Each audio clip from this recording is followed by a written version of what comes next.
Zaïta, voilà, Zaïta là-haut. Ah, Rouge, bon, tu mets dans ta poche en même temps. On dit la force du Côte d'Ivoire rassemblée. RHDP, le même chose. Bon. Corruption n'est pas corruption. Ouais, corruption n'est pas corruption. Au RHDP, on ne se cache plus pour démontrer qu'on est des corrupteurs. On ne se cache plus. Ça, c'est passible d'au moins 6 mois de prison. Minimum. La corruption, on ne joue pas avec. Dans notre code pénal, là, ça existe. Un corrupteur est passible de peine de prison. En Côte d'Ivoire, c'est légalisé tant que tu restes au RHDP.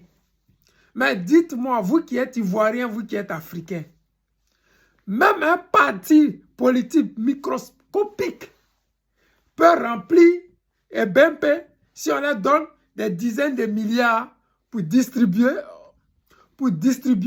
à leurs partisans. C'est-à-dire que si on vous distribue, si on vous donne des centaines de milliards, n'importe quel parti politique au monde va remplir un BNP.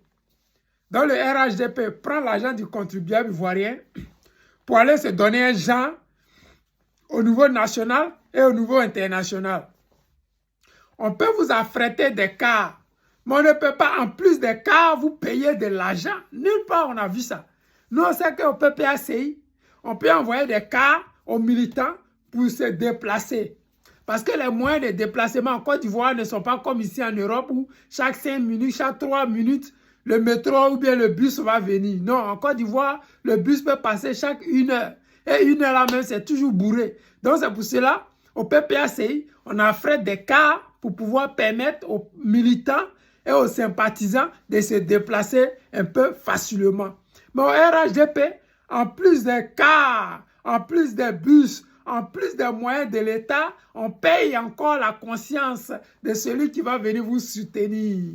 Avec ça, vous dites, vous êtes majoritaire. Avec ça, vous dites, vous avez une opinion politique qui porte. Avec ça, vous dites, vous n'êtes pas corrompu. Avec ça, vous dites, vous luttez contre la corruption. Avec ça, vous dites aux Ivoiriens que vous êtes, comment on dit, vous êtes éligible pour un autre 4e mandat.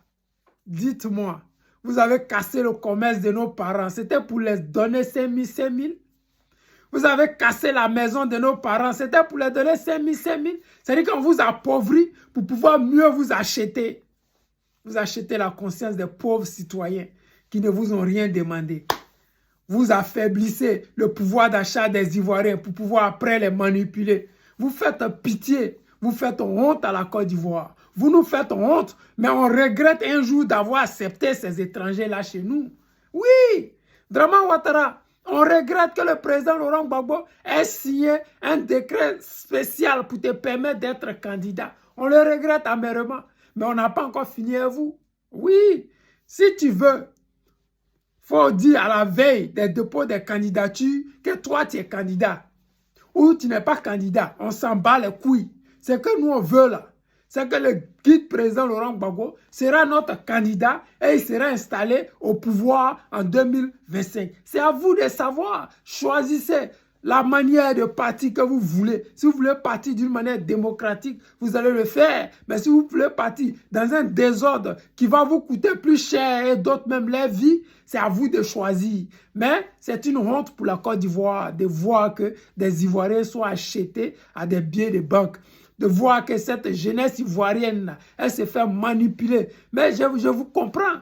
Je vous ai déjà montré des vidéos où des gens n'ont pas à manger 2 fois, même 3 fois par jour, même 1 fois par jour. Ils n'ont pas à manger. Si on te promet de te donner 5 000 à 10 000 pour simplement venir applaudir un dictateur, tu vas le faire, man. Tu vas le faire. Tu es pauvre.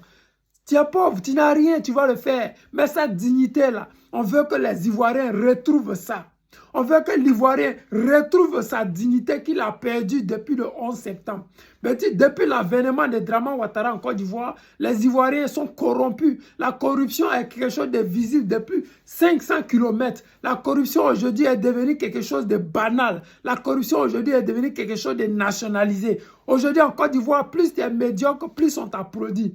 Aujourd'hui en Côte d'Ivoire, plus tu es un gangster, plus tu fais des choses vraiment médiocres, plus tu es mis en avant. Regardez Adjoumani, plus il joue le con sur les plateaux télé, plus il est mis en avant. Mais réellement, il n'apporte rien à la Côte d'Ivoire d'extraordinaire. Parce que regardez l'agriculture ivoirienne, c'est 0 pointé, alors qu'il est ministre de l'Agriculture. Comprenez les Ivoiriens, nous souffrons de ça, parce que nous, Ivoiriens de souche, nous aurons aimé que la Côte d'Ivoire, vraiment, ait une autre image. Parce que le fait que nous soyons si la liste de l'Union européenne, des pays qui financent les terreaux, des pays où la corruption est devenue quelque chose de normalisé, à voir ces vidéos-là, dit vraiment que l'Union européenne n'a pas eu tort. Nous qui luttons contre l'Union européenne, mais quand on voit ces gens de vidéos, on sait qu'ils ont eu raison de dire que la Côte d'Ivoire est vraiment un pays corrompu. Les amis, c'était le président Lota, l'ami des dirigeants qui se respectent. Je vous aime et je vous dis à tout à l'heure.